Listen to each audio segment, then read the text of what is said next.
Hello everyone. Welcome to my channel. Please subscribe and hit the bell icon.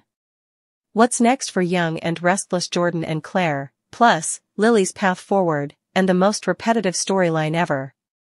Fresh after a week off, during which I didn't watch a single episode of Young and Restless, I'm back in the saddle to rant about the latest goings-on in Genoa City. Let's take a look at what's happening, and what's coming up. I'm loving Ashley's alter ego, stirring the pot. Not only is it fun to watch her drink and snark, but how could you not love a woman who gets just as irritated by Abby as we do? Additionally, the concern Ashley's mental state is bringing out in Tucker may be enough to draw me back into their love story. I said maybe. That ship sailed a while back, amid the endless flashbacks from the cafe in Paris, but if he's going to remain on the soap, I'd like to think they could pull me back in. Live shot of them trying. Tucker has been getting insulted and rejected for about a year and a half now, whilst doing absolutely nothing. He hasn't taken over anyone's company, he hasn't retaliated in any appreciable way against anyone, and he wasn't violent with Ashley as we'd been led to believe. All we've seen him do is engage in back and forth with Ashley or Audra and lob cryptic threats that amount to nothing. I didn't bat an eyelash when Audra dumped him because we've been there, done that over and over. That said, I found it ironic that Audra would call out Tucker for not being able to see how Ashley sucks him back in, given that she can't see how Tucker sucks her back in time and again. Case in point, she tells him she's done and he shows up at her door to wheedle, and she listens. It won't be long until they're back in the sack. In related commentary, the Audra and Sally friendship was a fun and unexpected twist. I'm interested to see where it goes. Jordan is simply too delicious a villainess to kill off, so I'm glad Young and Restless is finding ways to keep her story going.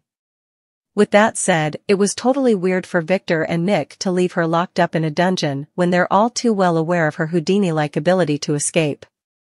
I mean, the woman can pull out disguises and gas cans from nowhere, with no money, whilst living in an alley.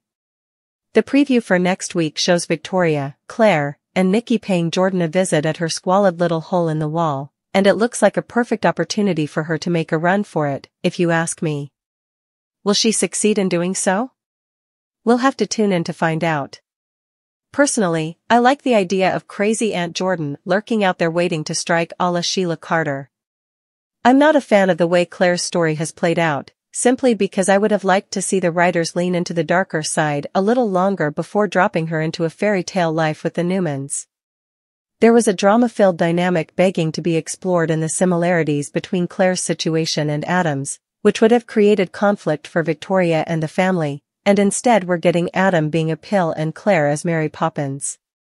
So disappointing, and yet another missed opportunity in a long line of them for this regime. Why did I call Claire Mary Poppins?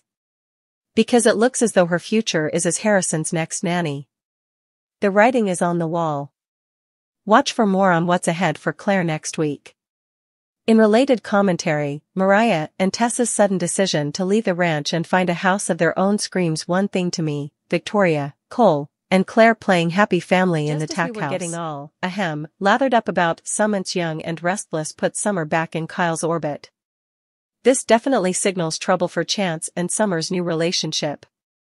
Exactly how it will play out remains to be seen, and I have new ideas about that, but it's a come-in.